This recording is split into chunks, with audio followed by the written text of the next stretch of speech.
Hello and welcome everyone to the week ahead commodity report for the 3rd to the 7th of September 2018, presented by myself, Phil Carr, at the Gold and Silver Club. So we will be reviewing the precious metals and oil. Firstly, what do you need to be aware of as we go into next week? Well, we have seen a change in sentiment here in the markets on Thursday through to Friday as a result of escalation in trade war tensions, again between the US and China, with Donald Trump threatening fresh trade tariffs. And as a result, that had an immediate impact on certainly copper prices selling off, commodity currencies such as the Australian dollar, US dollar, and the New Zealand dollar, US dollar had significant sell-offs on Thursday through to Friday. The US dollar surged higher, as is often the case when we do see an escalation of trade war tensions. What was interesting also from the commitment of traders data on Friday is that overall hedge funds and money managers have started to cut their net sell short position in COMEX gold contracts over the last week here. So they've reduced it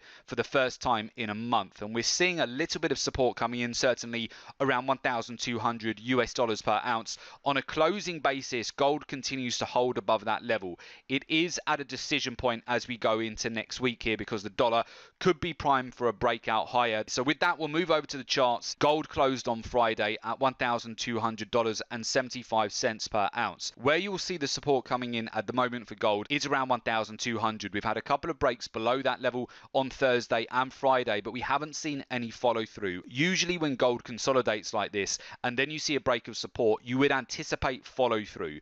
So typically you would expect the price to move back towards 1,190 US dollars on a break below a weekly low like this for gold. That's normally what has occurred during this downward trending channel here on gold, which has really been in place since April. So we've continued to see these lower highs and lower lows for gold here, almost staircase patterns where you consolidate, break lower, consolidate, break lower, and that's been very much the case. Last week we didn't see that occur, and what I would look out for here on gold, and it is at a decision point going to next week, there's no doubt about that, but there is a potential bull flag formation also setting up on gold here if it holds above 1,200 US dollars, breaks back above the highs here from Friday, and that's where you could see it springboard higher, and essentially you have a head and shoulders pattern or a V-shaped reversal pattern with the neckline at the moment, which resides approximately at 1,200 and about 16 to 17 US dollars per ounce, and that's also where the 50-day moving average sits at the moment as well. If you were to see a breakout to the upside and break above that neckline, you would very likely see quite large short covering, and that could be a catalyst for a breakout higher here for gold prices. Only if gold holds above 1,200 US dollars, because it is vulnerable. If we were to see a break back below Thursday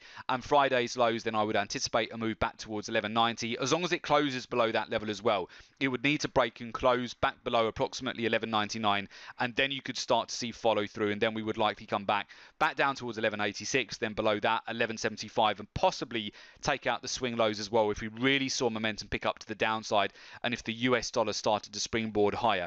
But that's only if we were to get a confirmed close below the weekly lows, because if we have a look at the weekly chart here for gold, we have been forming support here. We have a higher low on the weekly charts here going back to November of 2015, then December of 2016. So far we've put in a higher low on the chart here, so I would be very interested to see how the price action develops going into next week. Also, Monday is Labor Day in the USA, so it will be a bank holiday. Sometimes we can see exaggerated moves in the markets on bank holidays, so I would pay attention to the price action here on Monday. It doesn't mean because it's a bank holiday in the USA that we won't see much movement, because we could see some big moves here. So we'll keep an eye out for how the precious metals develop, certainly on Monday as well.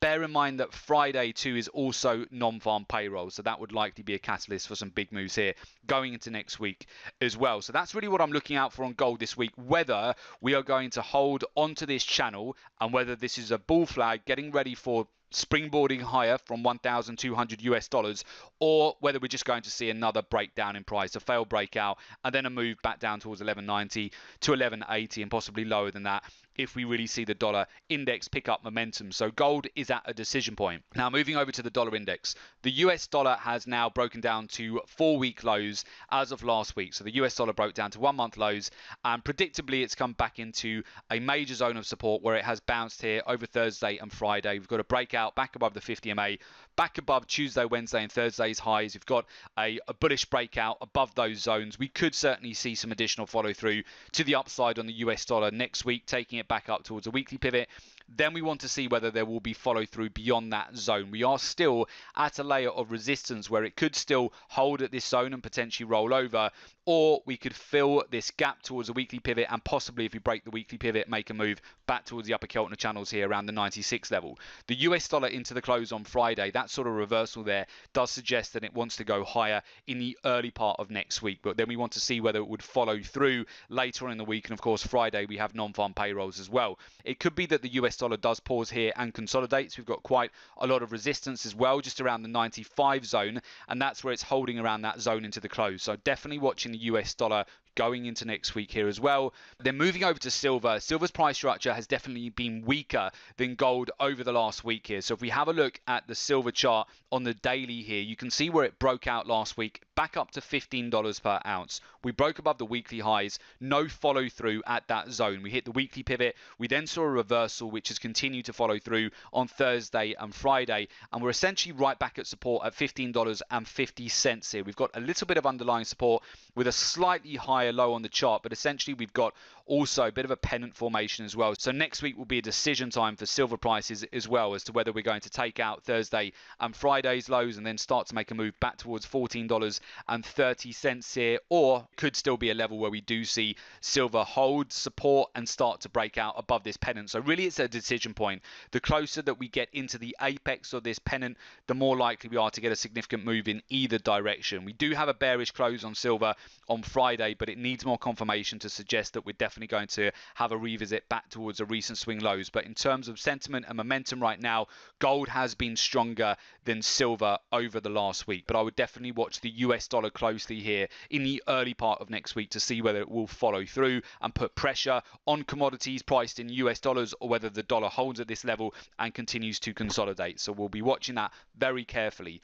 Also, crude oil. So what you need to be aware of on crude oil going into next week, well, we did hit $70 per barrel, which is what we have discussed as our target here on previous reports as well. So we've now hit that zone and we found resistance right at that level. Actually, we're currently sitting just under $70 per barrel for WTI crude oil into the close here on Friday. We got the breakout move that we were looking for. We took profit on US oil last week, and now we're sitting right at the neckline, which resides around $70 per barrel here. We've also got this upward trend and a V-shaped reversal pattern as well, which has been developing on oil. I would be looking out still for a breakout above the neckline, especially if you look at this on weekly charts. We have the potential to pick up momentum if we can break and close above $70 per barrel. I still see that as a potential trade opportunity, taking the price back towards the recent swing highs here as well. So I would look at that potential going into next week for US oil for some follow through if we can break above $70 and close above that level. So we need to break and close above the weekly pivot, the neckline, and then we could really start gaining momentum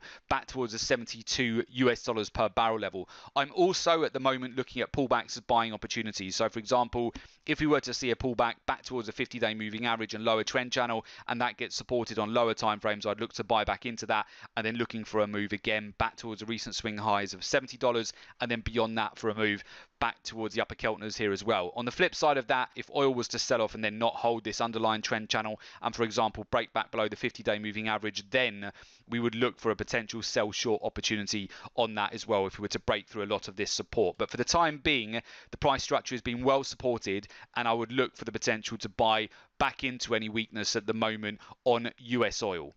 If you would like to be part of a community of successful traders, then join us at the Gold and Silver Club on our live trading room program. As a member, you get access to live trade alerts. These are delivered via WhatsApp, email, and SMS. You also have access to mentorship, expert advice, in-depth market analysis, and trusted insights, so you know earlier how to act quicker and maximize your return on every trade opportunity. For more information about the live trading room service, please go to www.jointhelivetradingroom.com. The link is also below this report in the description. So just click on the link, make an application, and we will get in touch with you ASAP. And of course, make sure you subscribe to our YouTube channel to be kept updated with the latest commodity reports.